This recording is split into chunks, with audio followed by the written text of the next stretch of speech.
Hi, Joe. Congratulations on being the first female, the first Filipina engineer in Miss Saigon. Can you talk about what that means to you and how did you get that part? Well, it's a big deal for me because, as you know, my career started with Miss Saigon as Kim. So this is like a full circle for me, and finally playing the engineer with a completely different perspective. So yeah, I got the part. Okay, it started when I received an email from my agent asking me to meet up with the artistic director and associate artistic director of the Crucible in Sheffield.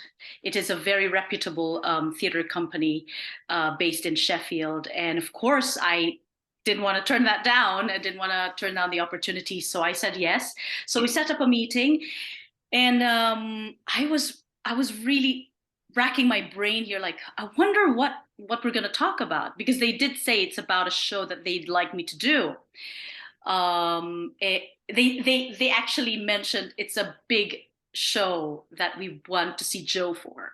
So I thought, I wonder what show it is. So anyway, I went there and I did not expect it to be Miss Saigon. And when they told me that the show is Miss Saigon, I was like, okay, I'm either the mother or you want me to play an old Kim?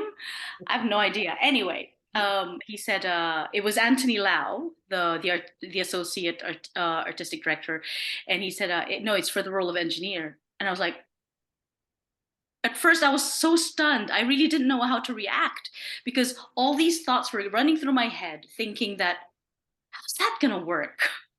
So instead of being like showing my excitement, I was like confused about the whole idea. So anyway, I said to him, like, yeah, let me think about this. I'm going to go through the script. I'm going to go through the lines and how I'm going to tackle this role. So I was walking aimlessly around London thinking about the lines of the engineer. How are they going to do this? And how are they going to do that? How are they going to change? So anyway, eventually we agreed on, like, yes, we're going to have to change some of the words. We're going to have some lyrical tweaks, and of course the key change needs to happen. And so it started sinking in, the whole idea, and I started having all these ideas about how I want to play the role and how I see her, as the engineer. So yeah, it's I started researching on the character way back, like last year, pa. When they told me that I was gonna do it, because I just wanted to be so ready for it. Some people think it's a make or break, but I said to him, look, it's gonna have to be a make and not a break, because this show really means a lot to me, and it's beloved by everyone.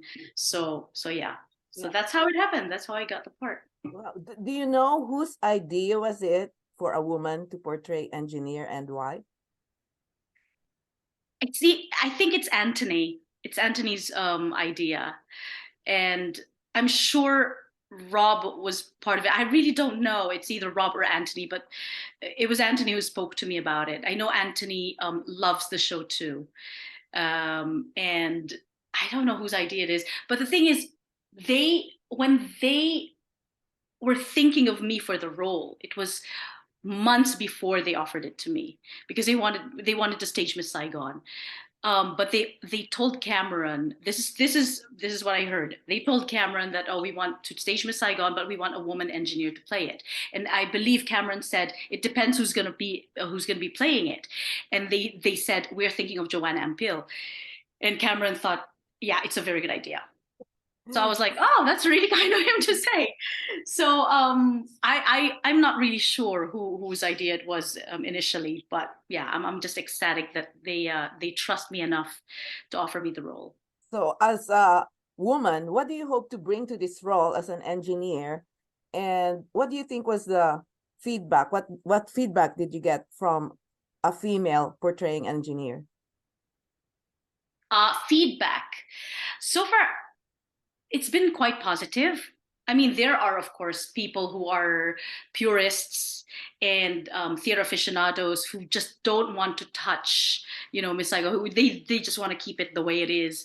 They were a little bit, I don't know how that's going to work out. I mean, of course you will have both negative and positive there, but lots of positives, of course, because this is all about women's solidarity and women empowerment, so women in general should be happy about this progress. So yeah, I mean, the reactions mostly are positive, thankfully. Sorry, what was the other question you asked me? How I'm gonna how what I'd like to bring to the role. I see the sentiments of a woman. It's so different. Portraying her as a woman. She, I find that you can delve into the emotions much more. I don't know. I don't want to say that women are more emotional than men because sometimes it's the other way around, but I feel like, it's so different when you are in solidarity with the, for example, the women in the show. It's a completely different relationship there as compared to having a male engineer. Um, I feel like I can get away with a lot more being a woman because a woman's charm is so different from a man's charm. Let's, in I suppose in that way. Uh, so I guess the little things that I find whilst I'm rehearsing it, I feel like, yeah, I can get away with that because I'm a woman, or I can say that and it's more charming. I don't know. It's for people to judge. I don't wanna say that I can get away with this and then they watch the show and then it's completely different. So I don't really want to do that. So I'll let them watch it and then see for themselves. So you played Kim several times, and also now you're doing the engineer. How was the interaction between your Kim and your engineer? Oh, the girl playing Kim? We've got two Kims, two wonderful Kims. A Korean girl called Jessica Lee and an Indonesian girl called Desmonda Cathabel.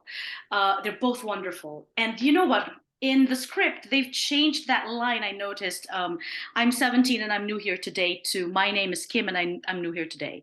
So we want to be a little bit ambiguous when it comes to her age. We don't necessarily want to give a label when it comes to that. So we can present her as a virgin, but it's like presenting her as a virgin rather than she is a virgin. You know what I mean? So there's that change. Um, it's wonderful because our Kims are very feisty and very worldly wise, and I love that. In this day and age, I think we need that. And for the show to have longevity, I think there are certain issues in the show that needs to be addressed. And that's what we're trying to do with this particular version. We're reimagining the version of our production. Because in this day and age, we have a lot of information now, when it comes to, say, gender, and when it comes to women empowerment, misogyny, and how the women are perceived nowadays, and how they're presented on stage. And we want to use this platform to address those issues, not necessarily correct them, because I don't want to judge the past productions, especially now that they're still, some of them are still running, because there are people who will support that, and I love that version too, because I grew up with that version and it stays with me and it will always stay with me because it's a huge part of my life. We are just looking at it. This is just a completely different narrative, a different perspective. So I don't know. Some people might like it, some people might hate it, but hey, we're all on the same. I suppose we just want longevity for this show because we need it to run. We need to tell its story. It's a huge part of our history as Asians, right? So some of your friends, Jonathan Price, Leo Valdez, and John Briones, all portrayed the engineer. Did anybody reach out to you and give you some tips, or did you reach out to them? uh, Tips?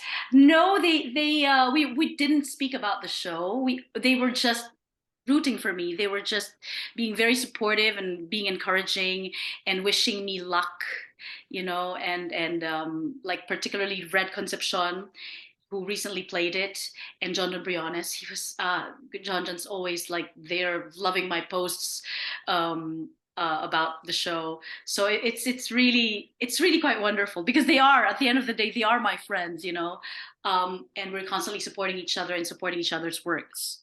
So yeah, it's So nice. what do you think this breakthrough change will do to other musicals? Do you think there will be more musicals like this that will be reimagined and the characters will be gender fluid? What do you think will happen now? Well, it is happening already. I mean, I don't want to say that we are the first ones because I know that um, there have been some productions of other shows that they had gender bending already. For example, The Company, they had a female Bobby, which I saw in the West End, and um, what's her name? Patti LuPone. Sorry, what's her name? Patti LuPone was part of that production, and I thought it was wonderful. Um, yeah, I'm hoping that it will be, it will not be such an issue anymore. That people can play, whoever can deliver, and it doesn't matter what your gender is, doesn't matter what your color is, as long as you can deliver and you can be really, really good at it, and people can, and you can take the story, you can transport the people who are watching you through your journey, through the story, then I think that you should play the part. Mhm. What kind of preparation did you do for the engineer? Did you do any more research on him, or it really doesn't matter because this is your version? Of course it matters. I welcome any suggestions from friends, from mentors. My husband in particular is a huge source of reference for me because he studied theater, in UP. So and I know that he's a huge fan of Miss Saigon as well. So we discussed it extensively. And when I was in Korea doing Cats, I had the script with me already, so I was constantly like going through the script and trying to see like how can I deliver this line, that can be mine. Um, so yeah, I did a lot of that whilst I was away. So I had a lot of time to prepare. Mhm. And how was it directed by Robert Hasty? Was that your first time working with him? Yes, they are so incredible. It's a completely new process for me. I've never I have been in productions where I've been very collaborative, but not as collaborative as this because before I left for Korea, we had an alignment meeting Mhm. because I wanted to see them just to make sure that we're all on the same page when it comes to how I'm going to portray the character, and also to let them know my ideas, how I'm gonna look in the show, perhaps, and you know what my perception is when it comes to certain scenes and certain songs. So yeah, we spoke about that. We had a meeting prior to me leaving because of course I was going to be away for 6 months, and I just wanted to make sure that that 6 months I was already preparing. And then we were in constant contact with each other via email. Like when an idea pops up in my head, then I can just email them and let them know, oh, what about this? This might be an interesting take on it. So it's a lot of back and forth emails, and also I had a Zoom meeting with Claude Michel Schonberg, who's very involved. Um, he changed the keys for me, whatever is comfortable for me. So we did that, and I know that Cameron is involved as well. He's constantly they're back and forth with ideas for Cameron, for him to approve, and I think he's quite excited about the whole thing, as far as I remember them telling me that Cameron is actually quite excited about this whole reimagined version. So Mhm. yeah. So do you see this reimagined version going to the Philippines or to the US? I did ask that question when they offered me the role. They said, what, it puts pressure on someone when you have to think about the life after Sheffield. So we're really just concentrating and making sure that this is going to be properly done. Anything else will be a bonus. Mm. But at the moment, we are just concentrating on Sheffield, and we're not talking about anything beyond that for now. And so after this, what's your next project? I'm going to Singapore for a series of concerts, and then I'm off to Manila. I believe I'm joining this celebration for CCP, Mm. for the anniversary of CCP in September. So just preparing for those series of concerts that I have. I've not had a holiday for 2 years, so after that, my husband and I will probably go somewhere in holiday together. Mhm. I know sometimes this is very stressful. So how do you relax and let go? You know, I'm very very lucky because I am in this industry that I truly enjoy and love, and being here is like having a holiday and getting paid for it. Because I'd go crazy if I'm not doing something like this. You know, I think for me, I relax or I thrive more when I'm under pressure. You know, when especially when it comes to theater stuff, I really enjoy it. So yeah, I don't see myself giving it up anytime soon. Well, thank you very much, Joe. I wish you all the luck and more power to you. Thank you, Janet. Thank you.